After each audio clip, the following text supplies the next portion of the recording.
참으로 좋으신 그리고 선하신 우리 하나님 아버지, 오늘도 주의 자녀 한 사람 한 사람 붙들어 주시고 또 하나님이 새벽에 주의 말씀을 듣는 자리로, 또 주님을 바라보는 자리로, 또 주님께 기도하는 자리로 인도하여 주시니 참으로 감사합니다.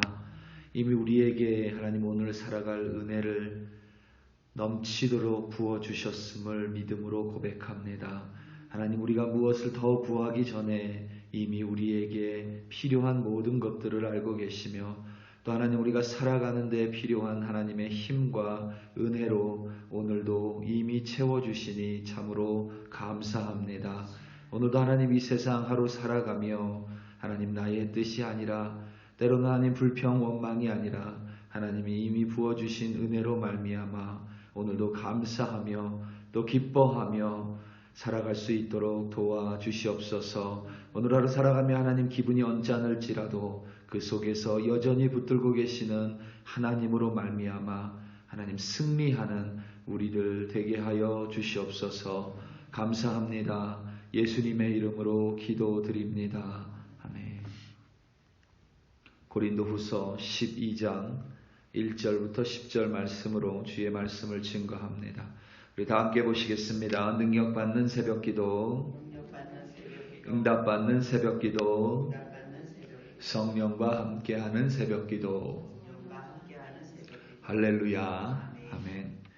바울 사도는 아마도 언변에 능통한 달변가는 아니었던 것 같습니다.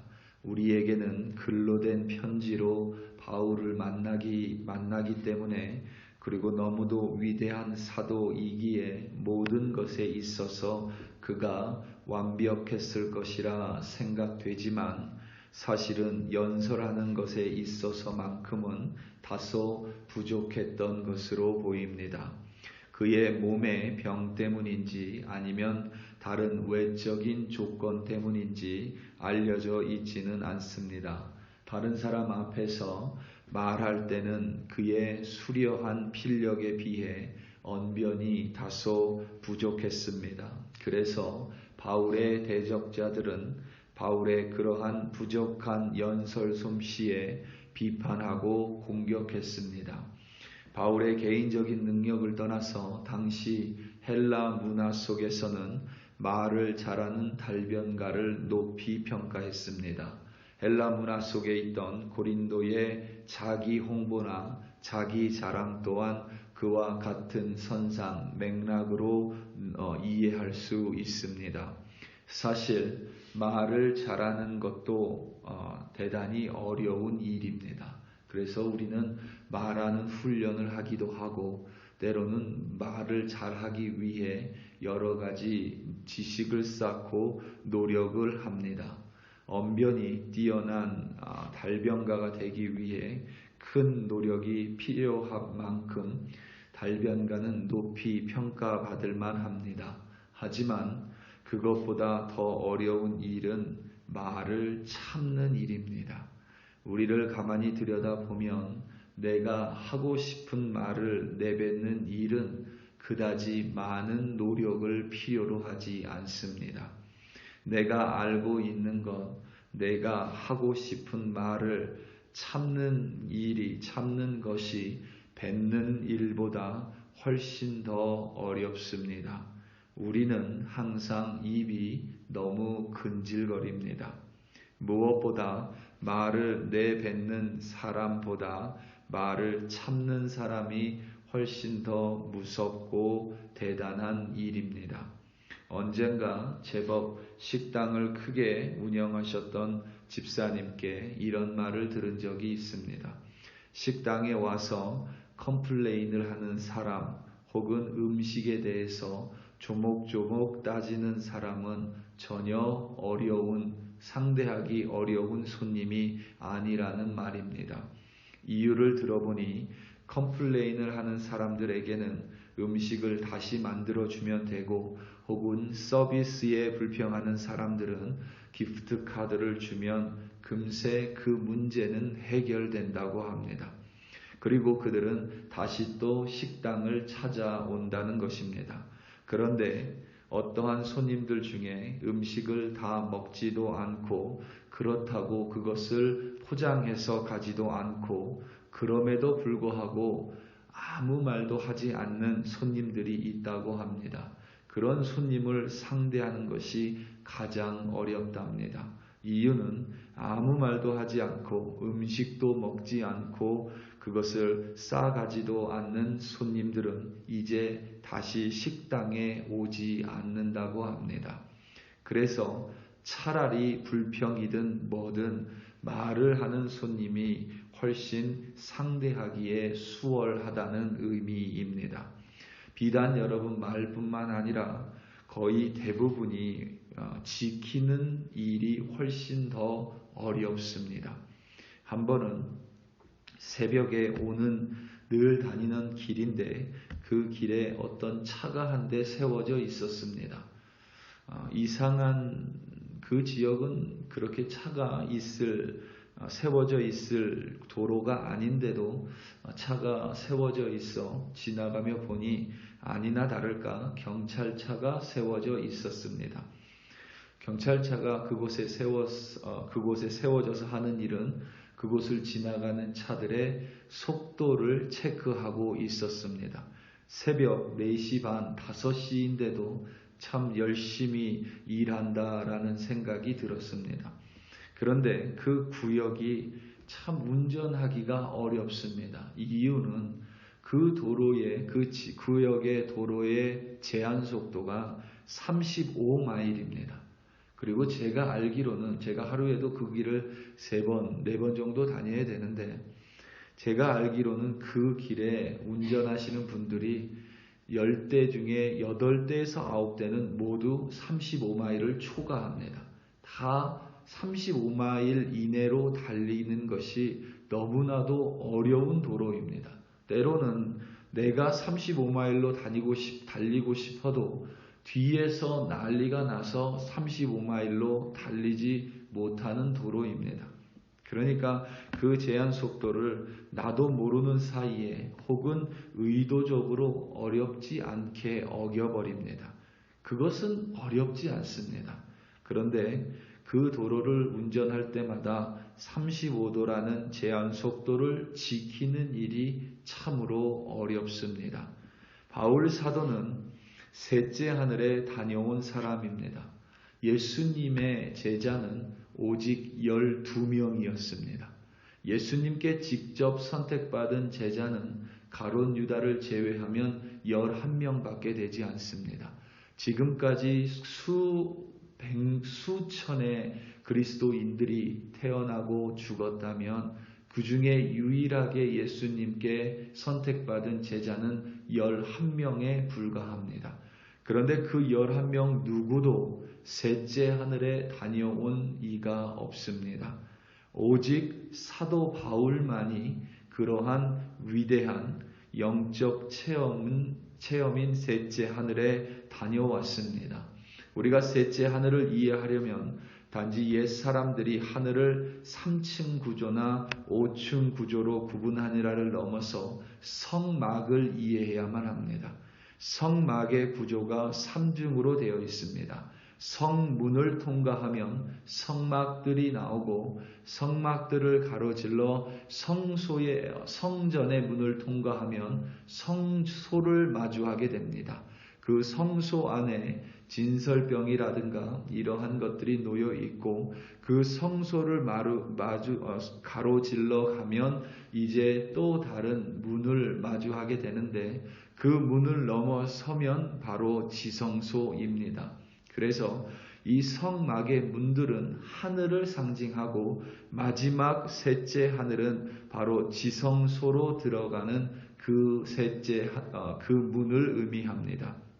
그래서 셋째 하늘을 가로질러 가면 지성소, 곧 가장 거룩한 장소, 하나님이 임재하는 장소를 마주하게 됩니다.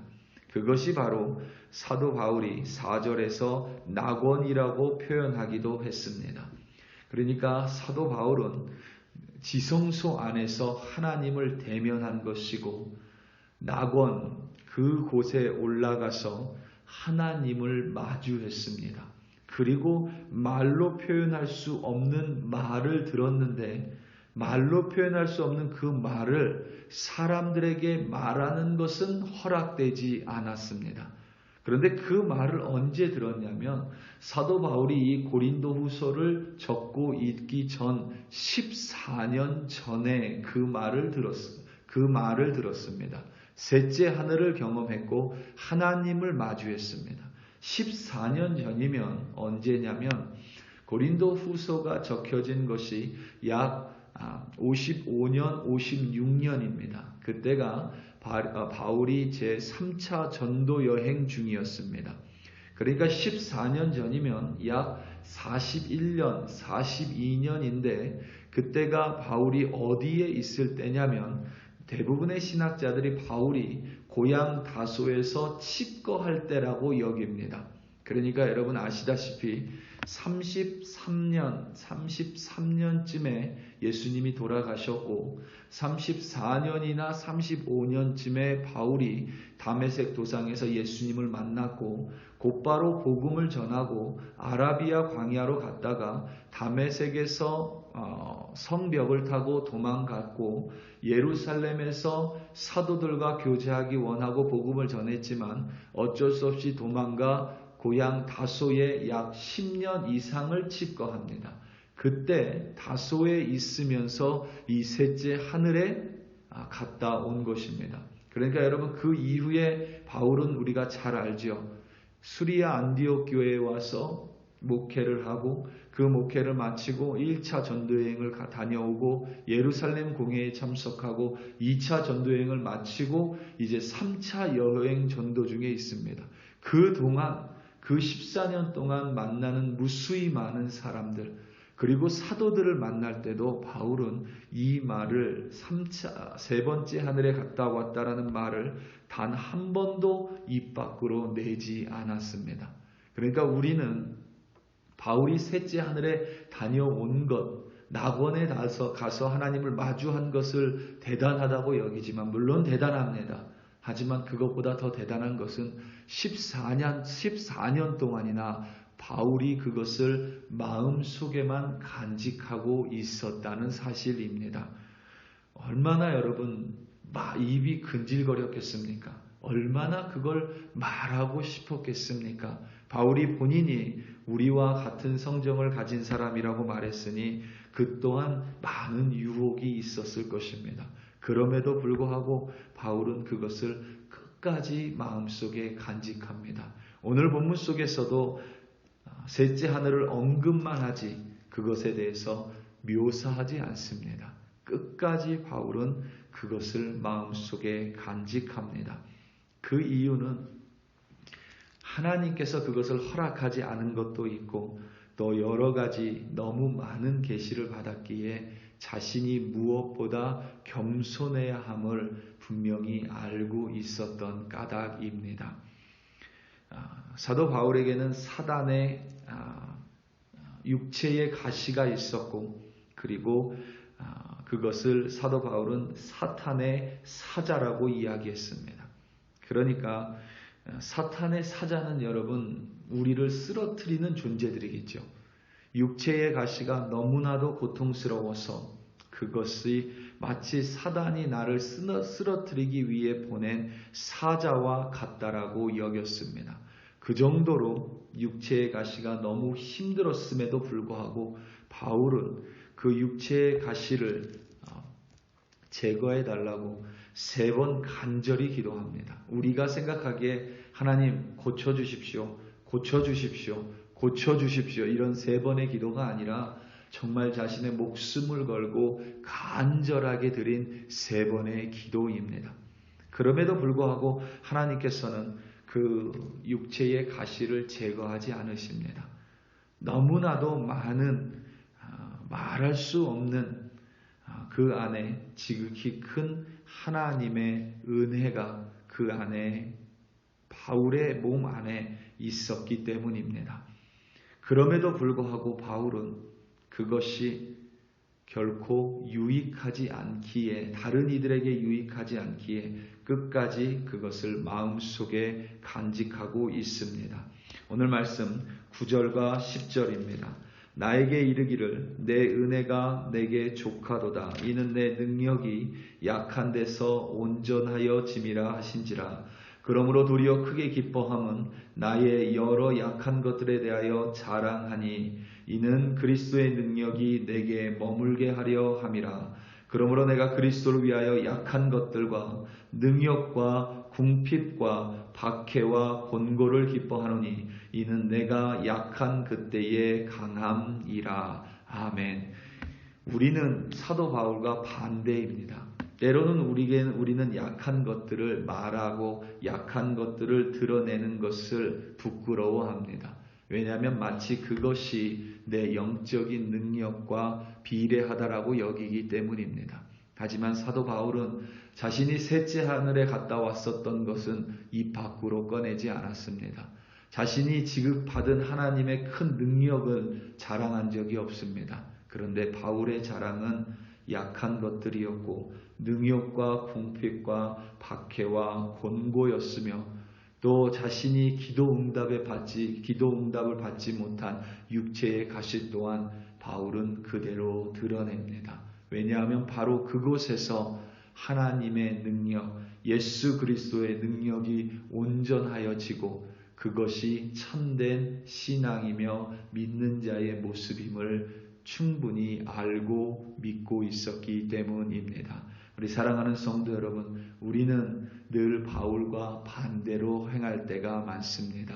하지만 하나님께서는 우리의 약한 부분을 통해 분명히 역사하십니다. 그 약한 부분 속에서 하나님의 능력은 온전해집니다. 우리는 영적인 체험을 자랑할 것이 아니라 하나님 안에서 부족함에도 불구하고 하나님 손에 붙들려 오늘도 주의 도구로 살아가는 것을 자랑해야 함이 마땅합니다. 오늘 하루 살아가며 내 부족함이 있을지라도 그 부족함으로 말미암아 기뻐하시고 부족함으로 말미암아 감사하시고 부족함으로 말미암아 더 하나님을 붙드심으로 인해 오늘도 승리하시기를 예수님의 이름으로 축원합니다. 우리 다 함께 기도하시겠습니다. 이 시간 특별히 기도할 때에 금요 기도회를 위하여 합심하여 기도합니다. 또 하나는 주일 있을 예배를 위하여 우리 함께 기도합니다. 특별히 하나님의 능력이 함께 임하되 이곳에 있는 모든 이들 가운데 한 사람도 빠짐없이 성령을 만나고 성령의 능력을 힘입을 뿐만 아니라 우리가 연약함에도 불구하고 하나님을 믿음으로 말미암아 때로는 기도 응답이 더딤에도 불구하고 하나님을 끝까지 붙듦으로 말미암아 참된 믿음에 승리하는 우리 한 사람 한 사람 되게 해달라고 자지 주여 한번 부르시고 합심하여 기도합니다. 주여 할렐루야 할렐루야 할렐루야. 하나님 아버지 오늘도 간절히 기도합니다. 특별히 하나님 우리 글로리교회 성도들 오늘도 금요 기도회에 함께 모여 간절히 기도하고 오늘 주일 예배 주의 백성들 함께 모여 하나님의 이름을 찬송하고 주의 얼굴을 구하며 하나님의 말씀을 듣고 다시 한번 결단하는 예배로 하나님 인도하여 주시옵소서. 하나님 우리는 약한 것이 때로는 하나님 앞에 부족한 것이라고 여길 때가 있습니다. 하나님 때로는 우리는 더 많은 기도 응답이 나의 믿음의 성숙과 비례하다라고 여길 때가 있습니다. 하지만 하나님 사도 바울의 모습 속에서 고난 속에서 약함 속에서 말을 잘하지 못하는 상황 속에서 때로는 공격받고 시련받는 속에서 하나님의 능력이 온전하여 짐을 사도 바울의 고백을 통하여 깨달았습니다. 내가 강하지 않아도 하나님의 능력이 나를 강하게 붙들어 주시고 내가 어렵고 힘든 시련 속에 있을지라도 기뻐할 수 있는 이유는 하나님의 능력이 내 어려움과 시련과 고난 속에서 온전하여 짐을 사도 바울을 통하여 깨닫고 있기 때문입니다. 오늘도 아버지 하나님 그러한 사도 바울처럼 내 약하고 연약한 모습 속에서도 하나님을 바라보게 도와주시옵소서. 하나님을 기뻐하게 하여 주시옵소서. 내 부족함 속에서 온전히 드러나는 하나님으로 말미암아 주의 도구로 오늘도 승리하며 살아갈 수 있도록 성령이여 도와주시옵소서. 붙들어 주시옵소서. 할렐루야 할렐루야. 하나님 아버지 감사합니다. 주여 감사합니다.